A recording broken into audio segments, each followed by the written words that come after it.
Morning, everyone. My name is Marianne Haberhill, and in my other life, I am the Executive Director of the Community Foundation of the Valleys. We include the San Fernando and San Fernando Valleys, promoting philanthropy, donor-advised funds, and charitable giving.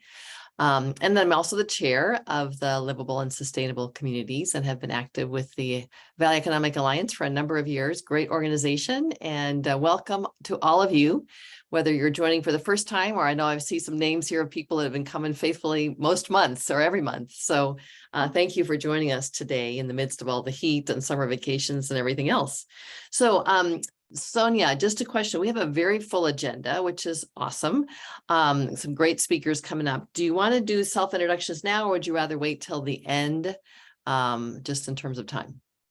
Oh, that's a good question. Let's see, we only have 16 people on the line. It may be helpful for the presentations to know who's in the room. So let's do it very quickly and just limit ourselves to our name and our company, if we would. Okay, so you ready for me to go ahead and facilitate that, Marianne? Sure. All right. Okay, wonderful. So I'm Sonia Blake, President and CEO of the Valley Economic Alliance, and welcome everyone. And Erica? All right, I'm on mute. Hi, I'm Erica Gatz with the Valley Economic Alliance. Good morning, everyone. Wonderful. And Ray? Hi, everyone. My name is Ray Peltier. I'm the owner of Peltier Architects, and I'm glad to be here. Great. And Dennis? I think it's me, Dennis Yes, Walker, Dennis. and I'm on the Planning Commission of City of Calabasas. Wonderful. Welcome, Dennis. And Raphael?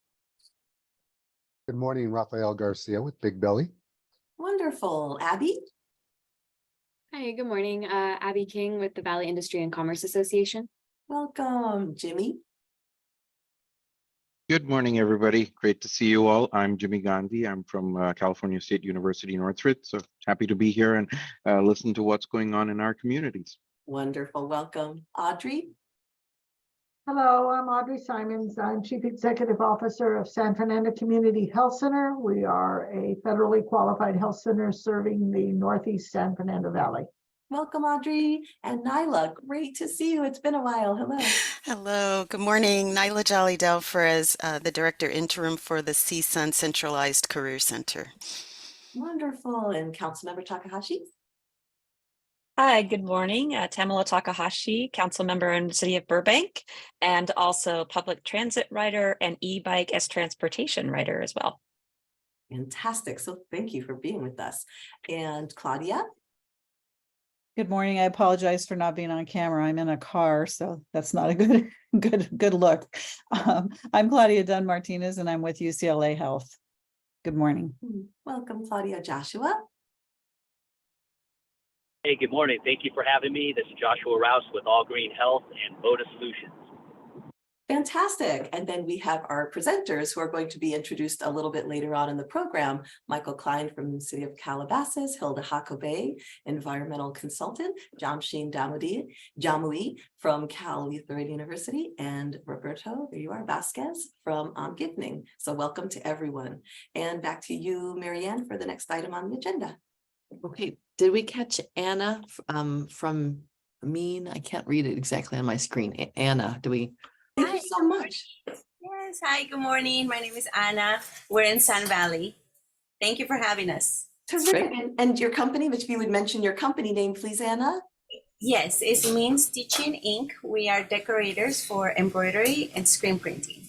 Fantastic. Welcome. I'm so sorry I almost missed you. And thank you, Marianne, for that. I think we've got everyone now. Okay, great. Well, what a nice mix of people in terms of your professional and community experience. So look forward to your good questions. We're going to, just one note, we have a number of speakers today. So I've been informed that you all have been asked to give a 5-minute presentation. Now you all are experts and could probably speak for hours about your particular topic, but I hope you'll forgive me if we keep things moving along in the agenda. So if you can stick to your 5 minutes, that would be really helpful so we can hear from everyone. I'm going to begin with just a brief summary of the homeless count. This has been a challenge that has been a particular concern and a priority to the Community Foundation and certainly to many of us. You may have seen that the point in time homeless count, it was actually done over 2 or 3 days back in, I want to say January. The results finally came out recently. For Los Angeles County, the total went up to 75,518, which is a 9% increase. In the city of LA, it was a 10% increase, and just the city portion of the county was 46,260. Of that, the San Fernando Valley included 10,443 as compared to last year at 9,600. So it did go up in the Valley as well as other parts of Los Angeles. So I do want to mention, because people often wonder, is anything happening to respond to this challenge? And certainly there are a number of nonprofits that are providing direct service as well as housing. So just a couple of thoughts about that. There is the goal of Prop HHH that we all voted into law, I guess you could say, several years ago. The goal is to create 10,000 new homes. Right now in the pipeline in our region, there's actually 10,519. So we'll actually exceed that goal. This last year, or in the year of 2023, there's expected to be about 3,200 new housing units that will open to those who are unhoused. So there is movement. It took a number of years. A lot of people don't realize that Prop HHH was actually seed money. So most of these developers had to get 4, 5, even 6 other sources of funding to complete a project that included, multiple units of housing. So it's a very complex process. It took a number of years to get all that funding together and the designs and plans. And now we're actually in the building phase of that. So we'll see more housing open up as time goes on. So that's just a few statistics related to that. And that the funds that we all passed are actually being well utilized for the intended purposes. But certainly we all need to lean in, support. I just encourage you to support your local charities that are providing either housing or direct services to those who are unhoused, including mental health and physical health services and so on. So please support your local charities that are doing that difficult but important work to help those among us who are unhoused. So, okay, with that, any questions or comments about the homelessness report? I did see a question in the chat, Marianne. There's a Great. question. If By we Burbank. have- I do not have Burbank numbers. However, if you are interested, let me just type in LA Homeless Services Authority. If you look on their website, they have a breakdown of the whole count, the homeless count. So you could find that number there. So that's a good question. All right. Well, those of you who've been with us for a while know that we've been working on this Housing Creates Communities campaign. We've had a number of speakers over the last year and a half or so that have been addressed our group about the issues of housing and housing development. And Sonia Blake has some updates for us. So if you'd like to take the floor, Sonia. Sure. Okay. Thank you, Marianne. So just want to call your attention to our Housing Builds Communities campaign. As Marianne mentioned, we've been at the Alliance, we've been promoting the development of housing for quite some time, a variety of housing types. And so we have created this informational webpage on our website, thevalley.net/housing, which you can feel free to share with folks so that they can also get informed and get involved. And so here we've got some reasons why folks might want to support more housing in their own neighborhood. We want to help to tamp down some of the NIMBYism that takes place where people realize that housing is needed, but they don't support it being built close to where they live. So if we can get folks to demonstrate to local elected officials that they support housing, then hopefully we can begin to increase the housing supply and bring down some of the cost of housing, which in part may drive the increase in homelessness. So if you would, you can click this button, I support housing, and you can share this link, thevalley.net/housing, for people to support as well. Folks can register to their support. Folks can talk about it on social media. Folks using this hashtag, folks can get involved by contacting elected officials in their cities, and we make it easy for them to do that here. And then they can take action by adding their voice to the chorus at local hearings, city planning hearings when this is taking place. So we were happy to partner with the Community Foundation of the Valleys on a homelessness and housing conference back in 2021 and continue to partner. We partnered with Southland Regional Association of Realtors as well on a survey of 600 local residents about their perspectives on housing, and you can learn about a summary and the full report of those here, as well as some resources and research. So one thing that we're really happy about is City of San Fernando is promoting our campaign at their bus shelters currently, and those banners will be up indefinitely until there's a need for that advertising space for another type of program or service. But it's just exciting to see our cities going ahead and promoting that. And we welcome all 5 of our cities to go ahead and do that if they choose to. And that's what's happening with the campaign. Any questions about that? Marianne, did you have something you wanted to share? Just so excited about the San Fernando bus shelters, because I think we started that contact quite a while ago, didn't we? I don't remember exactly when we did, but it's been a while in process, so that now the artwork is there and we can put it in other places, ideally, if other cities are interested. So yes, so it's up there. And Councilmember Takahashi.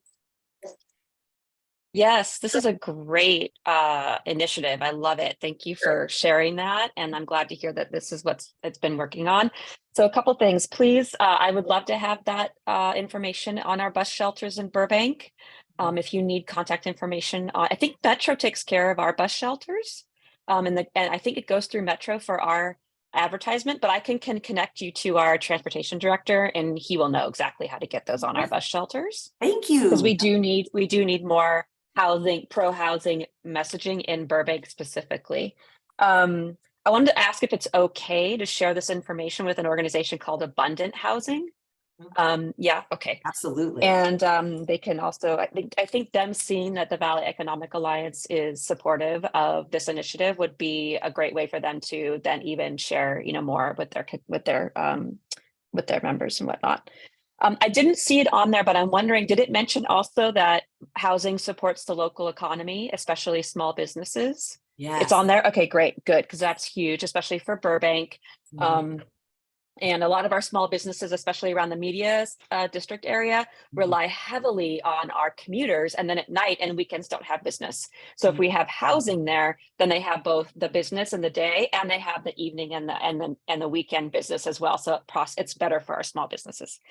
And then lastly, I love that you have reduced traffic on there because folks have this belief that housing increases traffic. Every single time we have a housing development community meeting, everyone's like, traffic's gonna be even worse. And I have been trying to help folks understand, especially in Burbank, where we're very jobs heavy, that having housing reduces our traffic.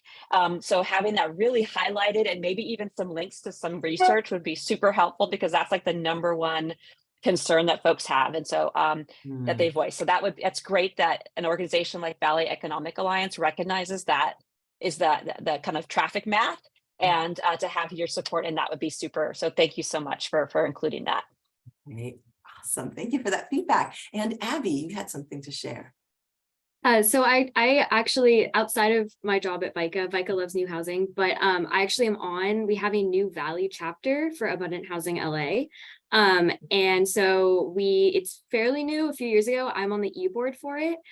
So I think this is something that we would love to get, involved with working with you guys on. Also, we get some people that come out from Burbank to those meetings. So I think that would be a great thing. Abundant Housing would definitely be interested in working with you on this. Fantastic. Okay, that's great to hear. And I will mention also, Councilmember Takahashi, to your point about traffic, there's a document on our website and some of the research that's called myths around building housing. And one of the myths is that it will create traffic congestion, and it sort of debunks that myth. So I'll put the link to that direct document there, but that is in there. Maybe it needs to be more prominent. And I appreciate the connect to the traffic person who can help us to get on the bus shelters. We did talk about that housing creates jobs. We didn't talk about the kind of the connection and amplify this notion, kind of go into it more deeply, but maybe we need to, so we can always look at that as well. But thank you all so very much. It's such an important issue to all of us. And it's great that we're able to really activate conversation around this and partner and move together. So looking forward to working with Burbank and with VICA and everyone on this going forward. I think that concludes that part of our report. Well, thank you. Thank you so much. Well, now we'll move on to our housing think tank. We have 3 presentations by several experts who are connected to or a part of our committee. So thank you very much for joining. We'll begin with Roberto Vasquez from Omgiving. I'm sorry, I'm not saying that correctly. If you could speak to the issue 5 minutes of adaptive reuse. Can everyone share my screen? Yes, you're sharing. Okay, great. And just before we dive in, and thank you for the introduction, Roberto Vasquez, project director with Omgiving. Omgiving's architecture design firm that's really been focusing on existing buildings. And but before we get in, just wanted to say when I use the word city, I'm referring to the city of Los Angeles. So let's dive into the presentation. So what is adaptive reuse? Well, adaptive reuse per the city's definition is taking an existing building, perhaps obsolete and or underutilized, and converting it into a new use. And at Omgiving, we believe that, and we really enjoy uncovering potential and enjoy bringing new life into these existing, often tired buildings. So why is adaptive reuse important? Well, adaptive reuse is important primarily for 2 reasons. Reason 1, it can be a great tool to address our housing crisis. Reason 2, it's a great tool to combat climate change. The city of Los Angeles has had an adaptive reuse ordinance since 1999, and it's basically taking many existing underutilized office buildings and converted them into residential units, in so much that it's created 12,000 residential units since 1999. So CCA recently wrote a white paper, and they said, well, if the city were to take maybe just 10% of their current existing office building stock and convert it to new residential units, then we could look at an additional 16,000 more residential units. I think everyone here in this room is hearing, well, the commercial real estate office market is suffering. I know I've heard recently that about 30% of the office spaces are underutilized or vacant, and things are going to get worse. So we really can't take those existing buildings and demolish them and build new buildings in their place, because that would be terrible for our climate. There's so much negative impacts associated with demolish and building new, even if that new construction, say residential building, is constructed using energy efficient technologies. It can take up to 80 years to offset the negative climate impact. So we got to find new ways to reuse our existing building stock. So once again, I mentioned that the city of LA has had an adaptive reuse ordinance since 1999. It's been hugely successful, but 2 things that happened in May of 2023, just a couple months ago. And one is the city of Los Angeles council approved the downtown community plan, in which they take the adaptive reuse ordinance and strengthen its incentive. Furthermore, they also introduce a citywide adaptive reuse ordinance. So one's for downtown and one's citywide. And these are all great legislations in that they remove red tape. They basically say, hey, developer, if you wish to take, say, an existing office building and convert it to residential units, you're approved by right. They don't need to go through any lengthy entitlement process, which is really risky, can be unknown, and it really increases the developmental costs. And if we have high developmental costs in our cities, well, then that's going to be passed on to the end users. So these are great legislations. So I'm just going to quickly go over 2 case studies, and then I'll be done. And basically, case study number 1 is strip malls. And in the city, we've learned through researching this typology that there's about 700 of these in our city, and they can be easily converted to new residential units. And I think everyone here has probably seen 1 or 2 in their neighborhood that they look at and it's like, wow, that's pretty tired. Let's bring new life into that. And also through our analysis, we've learned that they can become really healthy, livable units that increase the community benefits. And also they can be constructed really quickly. Because the building's already there, really you're just refreshing it with new mechanical, electrical, plumbing and interiors. And those can also result to low conversion costs. So low developmental costs, low construction costs can yield affordable units by design. And additionally, these strip malls are in commercial corridors, and when we have an opportunity to convert it to residential units, then we create this mixed use, vibrant community that was earlier discussed, right? A place where is not just lively during the day, but at night. Also, reduction in parking. These things, these strip malls often are overparked when converted to residential units. So we have an opportunity to convert these to really rich amenity spaces for the residents there. And then if they're affordable units, a lot of times if they're in an existing commercial corridor, then they have access to rich resources, maybe good schools, parks, jobs, etc. So lots of benefits with converting underutilized, say, strip malls to new uses.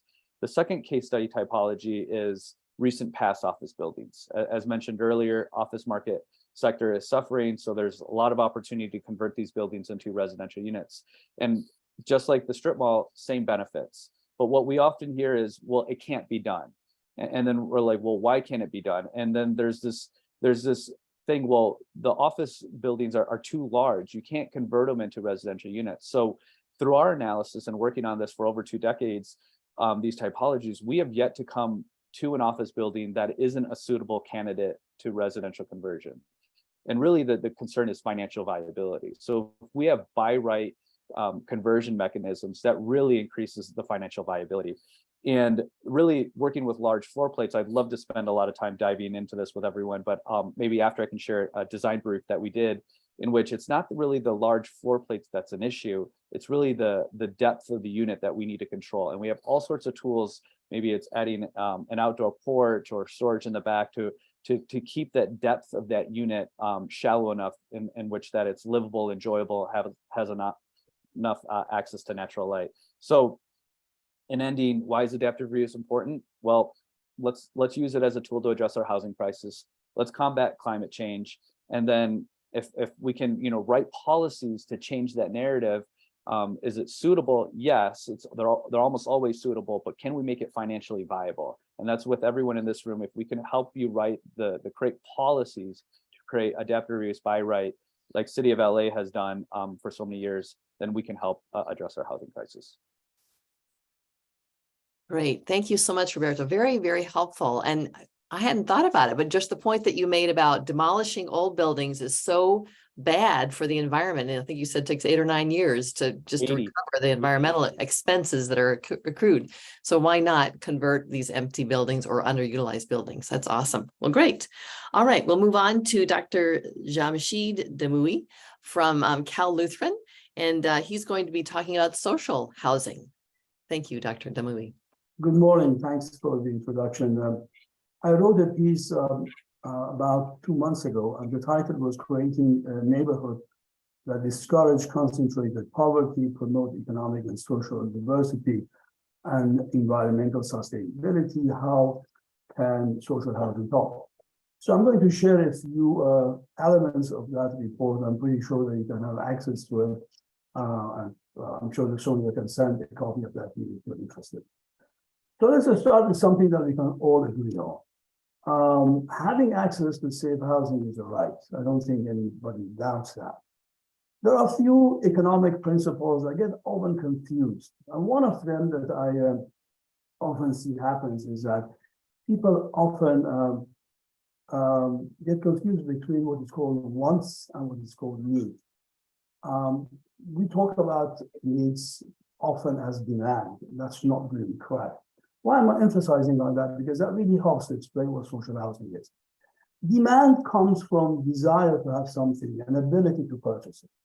So when the two combine, you have demand. Needs is not like that. Needs are essentials of life that everybody is entitled to. So what happens when we go and trace these in our prevailing market environment? Market demanders go there and ask, and suppliers go there for profit and supply, and the price changes. the price change can really pretty much price out many demanders. And we see that in NOHA, naturally occurring affordable housing. There are many reports on that. For example, just for LA, to mention that from 2010 to 2019, somewhere around 111,000 affordable housing was no longer affordable.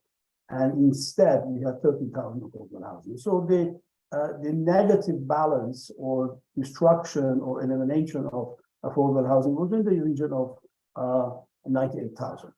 You can look at some of the reports that comes out. I mean, the one that recently, I think in my response to you, Sonia, I put that on the California Housing Partnership. It talks about, incredible loss of know-how since 2020, somewhere in California, about 120,000. And you can really find out, and then the prediction of that, how fast this is going to happen in the years ahead. So how do we really address this issue? How do we make that our market can work, people can have the right or access that they have?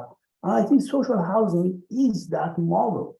About 45% of Californians actually get their homes through renting.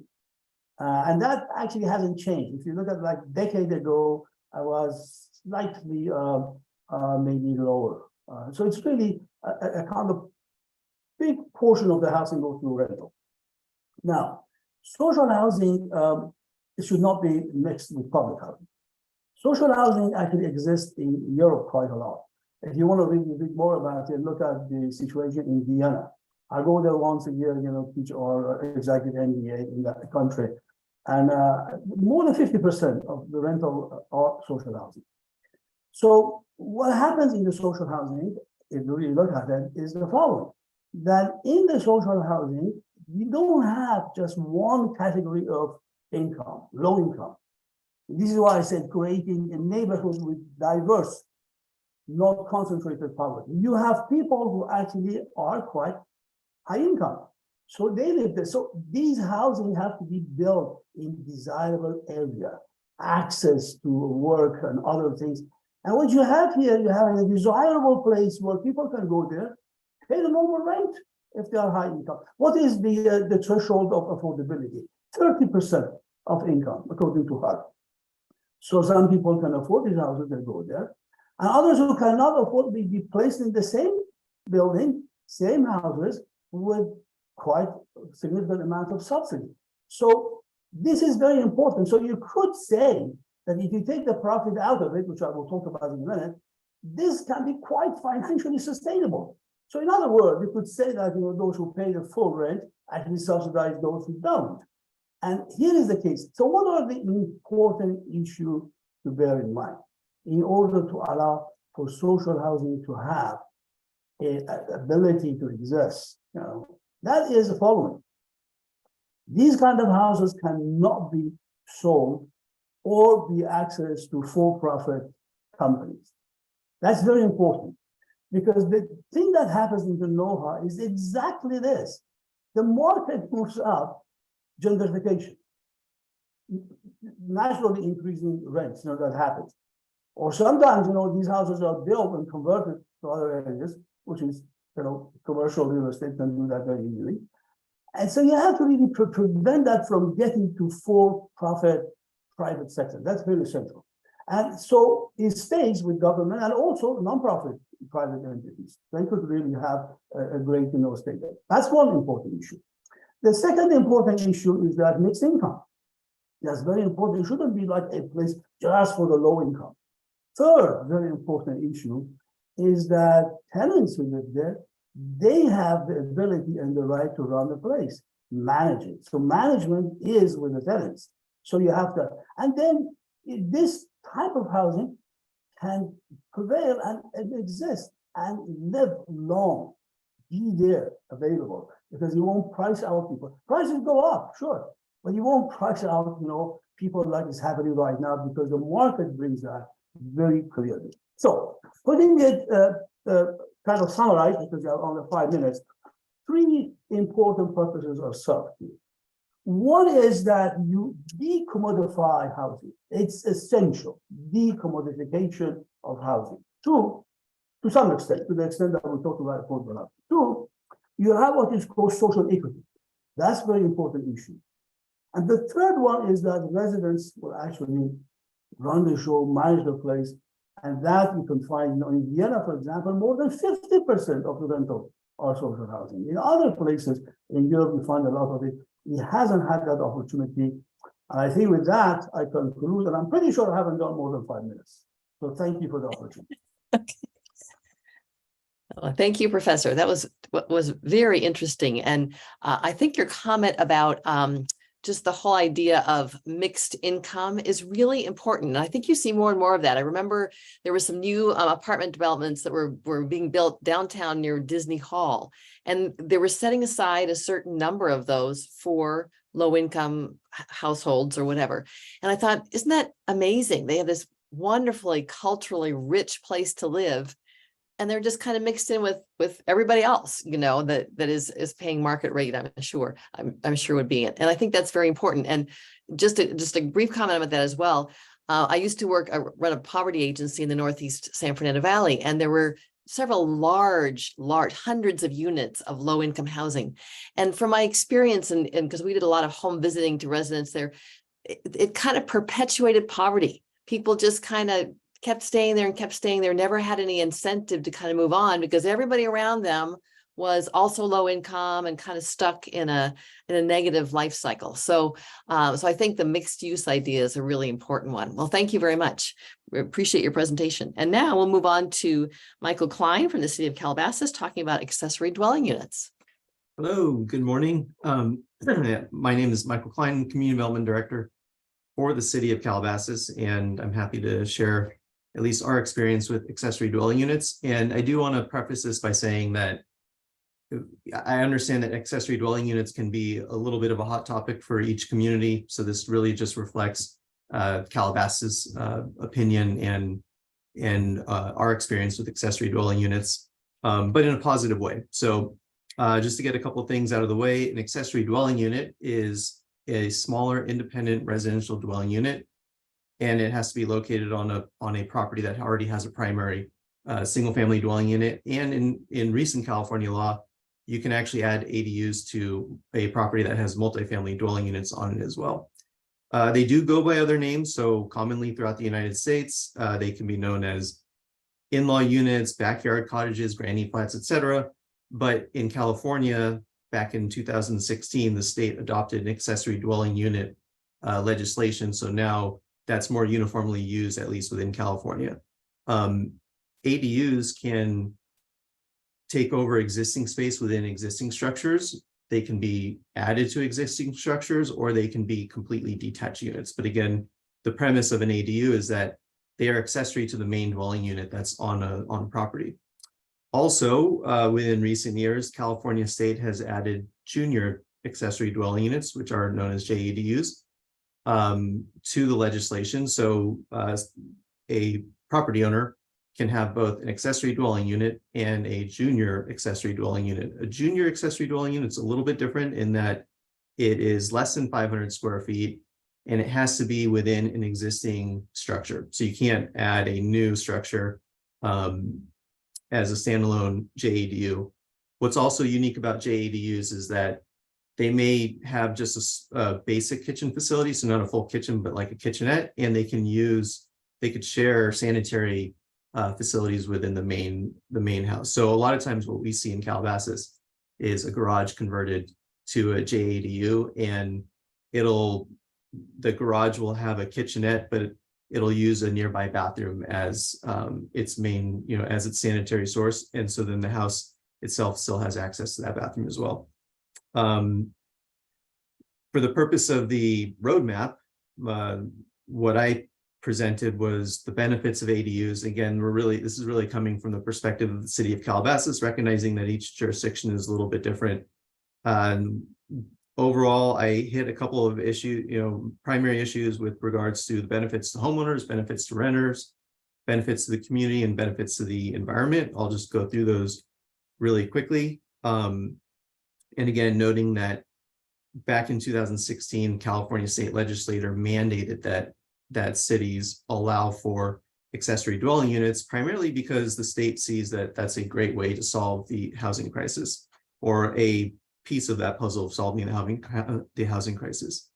Some of the benefits for homeowners. An ADU or a JDU can help homeowners reduce their own cost of living because it allows them to build one or two more units on their property and then rent that out. So it provides homeowners with supplemental income to offset their mortgage and utilities, et cetera. According to a survey prepared by the Turner Center, in California, the average cost of an ADU is roughly $1,500 a month. So again, that's a nice chunk of money that can help homeowners, especially older homeowners on a fixed income, to offset their living expenses. Another major benefit of ADUs and JADUs is that it allows extended family to live nearby in their backyard or in their garage. In the city of Calabasas, we see about half of the ADUs that are permitted are intended for family members, whether it's an aging parent or a child that is now turned into an adult but doesn't have the resources to live on their own, in an apartment, as costs for renters continue to go up. The benefits for renters is that ADUs can provide a relatively affordable option for them. So in the city of Calabasas, the average rental rate is about $2,600 a month. In the San Fernando Valley, it's roughly $2,200 a month. And as I just stated, the average rental rate for an ADU is closer to $1,500 a month. So it provides a more affordable option for renters. One of the reasons why ADUs can be rented out at a lower cost is because they typically are a lower cost to build. So they're much simpler types of construction, and they're already built on an existing lot with infrastructure. So it's usually much cheaper to build an ADU on a per unit standpoint than it is to build new multifamily units, which in the county, last time I looked, runs roughly $600,000 to $800,000 to build new multifamily residential units, whereas an ADU is closer to $200,000 to $300,000. It also provides an opportunity for renters to live in desirable neighborhoods. So rather than continuing to build out and take over, build further out from the urban center or the suburban areas, ADUs are allowed housing stock to be added to areas that a lot of families and community members currently live. And then finally, ADUs can also provide a more comfortable environment for renters because they're not stacked, typical multifamily units. They are detached units that have no shared walls. They might have a little yard. And in current years, ADUs tend to be newer, so they have newer accommodations, more modern features, and equipment, et cetera. So ADUs do have an opportunity to provide renters with a more comfortable style of living.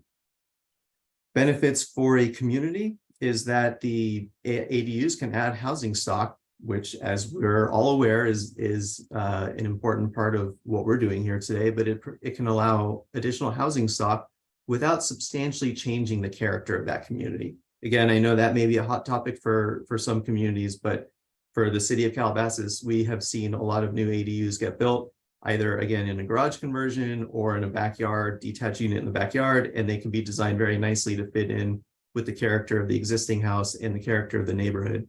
In fact, for the city of Calabasas, we're relying on ADUs to accommodate nearly a third of our regional housing needs allocation. So we're really relying on ADUs to provide new housing for the community. Really quickly, getting to the benefits of ADUs for the environment, they can reduce greenhouse gas emissions because, as I mentioned earlier, they allow people to live in areas that are already developed. So, it's a great way to provide effectively infill development.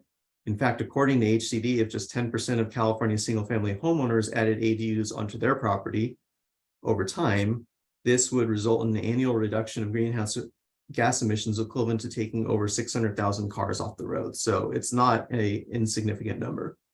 Another benefit of JADUs to the environment is that they conserve natural resources by utilizing either existing structures, which Roberto talked about earlier, or by using existing underutilized developed property. Again, preventing sprawl further away from existing development. And then, so like I said, they tend to be more efficient to build. Also, because they are usually smaller, they are typically very, simple wood frame constructions that uses less material than a lot of other types of larger construction. Within the LA region alone, so just getting back to some changes that have been made over the past 5 or 6 years. Prior to 2016, building an ADU in the region was very difficult. Calabasas alone, we averaged maybe 1 or 2 ADUs every 5 or 6 years. Just there were not many ADUs that were constructed in the city of Calabasas prior to 2016 because the zoning code was relatively prohibitive, required replacement parking. If someone were to convert their garage, required an additional parking for the ADU and required a public hearing process for the ADUs. In 2016, the state of California passed SB 1069, and that mandated that cities allow ADUs, remove the discretionary review permit process, made ADUs ministerial, and also prohibited cities from requiring parking spaces to be replaced. It also eliminated minimum lot sizes, which was also critical for the city of Calabasas. So since then, after the passage of those changes in 2016, the city started permitting roughly 15 to 20 ADUs per year. So like I said, that that starts to add up over our housing cycle. That provides a pretty decent amount of new housing stock for the community. In LA, for example, also just getting back to LA, prior to 2016, according to the Turner Center, only 80 ADU units were permitted annually prior to 2016. After the California updated its legislation in 2016, the city of LA started permitting roughly 2,000 ADUs annually. So again, very big increase. LA obviously is permitting a lot of them, but even for Calabasas, it's a fairly significant number for our city. Additional bills were passed in 2019, which allow for JADUs. And so that's now adding that third component to single family homeowners.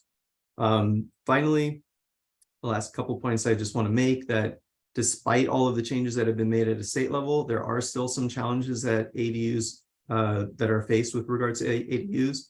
The cost of construction can be one of them, as well as the cost of getting financing. So some cities are piloting programs that offer financing to homeowners that want to build ADUs and then commit to renting them out at affordable rates for a period of time. And then other cities like Calabasas, we're looking at adopting what we would call pre-approved ADU plans. So that eliminates the soft cost of having to hire an architect and an engineer in order to build an ADU on your lot, and also streamline the process to reduce the amount of time it takes to get a permit. So those are all of my thoughts on ADUs, and I'm of course happy to be a part of this roadmap. Great. Well, thank you so much. That was so interesting. I just thought about 600,000 cars off the road. It was amazing to me. And so many people, I've been in previous conversations about this, are concerned about all the extra parking on the street. When my daughter was in Girl Scout years ago, we went around our neighborhood and I discovered there's a whole bunch more ADUs than I never knew were there. We live in Altadena, which is unincorporated LA County. And yet you don't see the streets full of cars. People, in many cases, in our case, on our property, we have an ADU. We can park four cars inside our backyard just because of the way the whole property is set up. So I think it is a concern that people have to get past in order to really support this. So, all right. So we do have a couple more presentations, but Dennis, I see that you have a comment or question to make. You're on mute. Dennis, you're on mute. There we go. Good. Michael, could you comment on the possibilities of adding to our housing stock technology grid independent ADUs where they are literally able to go on a piece of property with, you know, an erector set type of foundational structure, and then the ADU itself can be grid independent, literally solar powered, water producing, electrically efficient, and almost utility independent, even though on pardon me, on all the lots in Calabasas, we already have installed utilities of various kinds, sewer, power, so forth. But are we thinking in terms of those kinds of ADU additions in our community? Strictly from a zoning standpoint, that would not be in the equation, just because for zoning, we're just looking at number of units on the property and then the state established setbacks and height limits. Building and safety would look at how utility connections are made. But as you pointed out, that's one of the key benefits of having ADUs, is that because they're on underutilized portions of a property, they usually have access to sewer line and electric, et cetera. But in some cases where it's a much larger lot, there could be alternate options. I noticed that Tamala has a question in the chat. Right now, there are challenges with getting loans, rising building costs, and home insurance for new ADUs. Anything you notice, Calabasas, that helps folks reduce barriers to building new ADUs? So in the city, the only thing that we really have is we have an affordable housing trust fund, and within that, we do offer for income qualified homeowners to get I think it's up to $50,000 or $100,000 loan from the city, interest-free loan, to help them build. But as I mentioned, there are other cities that probably have more financial resources that are trying pilot programs to offer financing for homeowners, as long as they commit to renting those units out at some sort of affordable rate, which that would be, that's a nice option as well. That's good. Well, I'm sure there are other comments and questions, but we do have another speaker and we want to move on, or another presentation on energy and sustainability. Sonia, do you want to introduce us? I see that Hilda is actually going to make the presentation, but maybe your name is on here, so maybe you wanted to introduce her. Yes, thank you so much, Marianne, and all of the wonderful presenters, Roberto, Michael, Jamshid. Awesome, awesome. So I just wanted to share that what we're doing at the Alliance is we're creating various roadmaps. We have subject matter experts like the ones you've heard today come together, and we're convening them to get all these ideas down on paper, and so that we as a community can talk about the solutions and best practices that we want to promote to our elected officials and other decision makers to drive funding, to drive legislative change and community action around the solutions that we think will accelerate our community's economic development, and some solutions in housing, environmental sustainability, development permit reform, zoning reform, and some other issues. So we will be putting together a housing roadmap with these 3 solutions as part of the fabric of solutions, and we welcome everyone to go ahead and email me. I'll put my email address if you have additional solutions that you'd like to see explored. Then go ahead and let me know, and we'll be sharing out that housing roadmap draft as soon as that's available, so that you can give comments on the specific information. One of the other roadmaps that we're putting together is one on energy and environmental sustainability. And that group is just getting started meeting, and we'll be creating a roadmap as well along those lines. So I just want to share with you a little bit here. Oh, sorry about that, Hilda. I just want to share this real quick here. So, there's a link on the agenda. The agenda was attached to the calendar invitation, so you'll see some really helpful links there. So I encourage you to go back there and look if you haven't seen those before. But this is one of the items, the governor's climate measures that were passed to create 4 million new jobs, cut air pollution by 60%, reduce state oil consumption, cut refinery pollution, reduce fossil fuels in buildings and transportation, etc. So this is really some great information to see where we're heading as a state. So the question for our think tank is, what does this mean for our region? And so go ahead, Hilda, and share, if you would, again, your presentation. So we're convening an energy and environmental sustainability think tank, and we're very grateful that Hilda will be a part of that. As with the other presenters, I'm going to pop her bio in the chat while she goes ahead and presents. Thank you, Hilda. It's all yours. Thank you, Sonia. I know we're pressed for time, so I'm trying to make this as quick as possible. We have the unusual heat wave as our background here, so it helps me with my presentation here. I wanted to start with the how Valley businesses can be more sustainable. So I wanted to kind of just touch on the biggest polluters in terms of industry-specific polluters.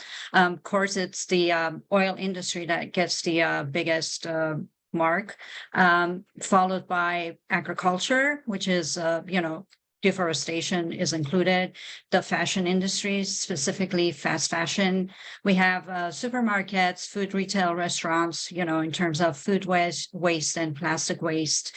Transportation is huge. Construction also, and in terms of chemical manufacturing, we have big polluters out there that can help us be sustainable when we start our business or we continue doing our operations. This is a picture of fast fashion consequences. Just wanted to give you a visual of what happens when we buy these cheap clothing, where it ends up. So why should you care? The environmental harm that we create does not understand red or blue. Unfortunately, it does not understand politics. We're all affected by the consequences of our daily personal and business decisions. What we consume and purchase on a daily basis has a direct correlation with our nature, the environment, the ecosystem, and our biodiversity. Simply put, without a balanced nature and ecosystem, our environment is not going to sustain. Without the environment, there's no business, no customers, and no profit. So we're all in this together, and we need to pay attention today. A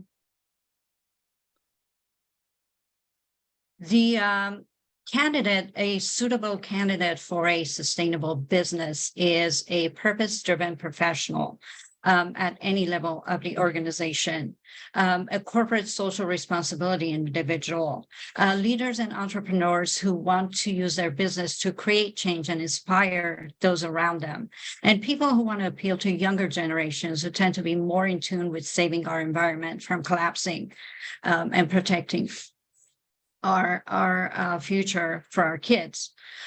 Usually when we talk about business and sustainability, people think about recycling. Recycling in itself is great, but plastic recycling was introduced by plastic industry itself to make people less guilty about purchasing plastic. The term is called waste cycling in the sustainable world because only a whopping 91% of plastic only 9% gets recycled. 91% of what you put in your bins does not get recycled. So a lot of times when corporations and businesses try to appeal to people, they start using terms to greenwash their products. And what that means is they're trying to make people believe that they are sustainable and their products are environmentally friendly, and they just want to wear that mask. And what we don't want to do is we don't want to start greenwashing, when we go the sustainable route, because that's being ingenuine, basically. So the ways that you can help your business is to source your materials responsibly, which means, rethink your packaging, and cloud computing, which means, you don't rely on printers and papers. You reduce your emissions. You can install energy efficient toilets, faucets, and even your lighting system.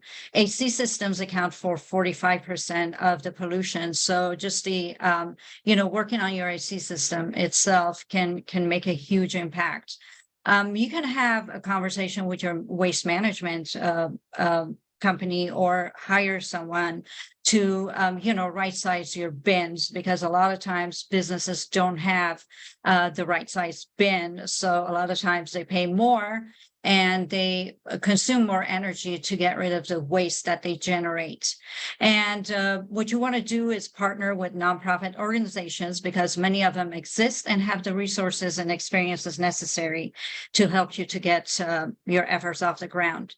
And also, of course, educate your employees. It's the biggest asset that you have, to make sure that they're on board so they can help you in your sustainability journey. And then the parting comments, the biggest question is, what role do you want to play in redefining the future of our industry? For-profit companies are in the business for making profit. We all know that. Being environmentally sustainable is the first step to reduce your carbon footprint by making a conscious decision, such as reusing, not buying disposable items, sustainable packaging, organic items, and lower carbon emissions are, the best things that you can do. And also, stop waste before it happens, and reuse and repurpose, basically is what you can do. I hope I didn't take too much time. Thank you for listening. Hilda, that was wonderful. Thank you so very much. And Of hopefully, course. if you would mind sharing that presentation with us, we can share that out as well. I'd be happy to. That's interested. Thank you so much. So this is what we're working on. I encourage all of you to email me if you would like to share some sustainability suggested policies, programs, etc. I put my email in the chat there. And I think that's all we wanted to share about that for now. Any quick comments or questions? I see there's one quick question. Hilda, why is it that the percent of plastics that are actually recycled so low? What's the root cause? Can you address that quickly, like in a minute? Yes, in a minute, because a lot of the municipalities and governments are not, especially in the US, we're not talking about the Europe, the European markets, we're not sophisticated enough to recycle these materials. So what happens is most of it gets thrown in trash, or they get shipped to poor countries, and that is what creates the environmental disaster.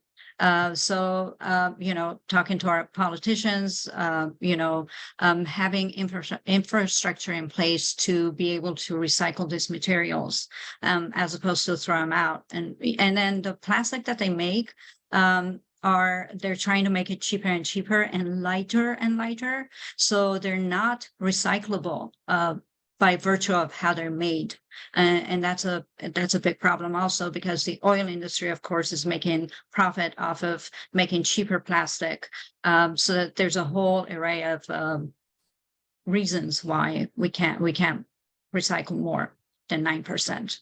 But it doesn't mean we don't recycle, just we recycle, but we have to do a lot more. Okay, well, good. Well, thank you so much. We only have a minute. So Sonia, how do you want to handle the surf part of the program? Do you want to wait till next month to talk about that, or? You know what? I'll make a quick announcement. It's just an announcement. There is such a thing as the Community Economic Resilience Fund, and the LAEDC has received a $5 million planning grant from the state that's leading to a couple of years of planning. They're getting a whole host of community and residents, stakeholders together. So I put links on the agenda. Definitely check this out if you or your organization. Residents, individuals can get involved as a stakeholder, as well as organizations and companies. The idea is to create clean or green jobs for the workforce that'll be very equitable. So as we're looking to create a sustainable economy, we want it to be an inclusive and equitable economy as well. We at the Alliance are putting together a Tech Talent Connect program, which will help employers connect with low to moderate income youth and adults in technology industries, including green tech. And we want to encourage our whole network to get involved. And that's all I have to say about that. Great. So it could be, are you or somebody that you know involved actually on the SURF commission, committee, whatever it is for this region? Yes, I'm on a planning committee and anyone can join that committee as well. So I encourage everyone to be a part of that. Once you join the committee, then you'll be eligible to become a grantor in the future, or a grantee to receive a grant for the work in the future, about 2 years down the road. Okay, which is awesome. And it's so great that in this phase of our state's planning, they really want to be as inclusive as possible. So they're really making an effort to reach out to Native American communities and low-income communities and people throughout our state to be involved in this planning so that people can really own the planning, economic planning that's being done for their particular region. So that's really awesome.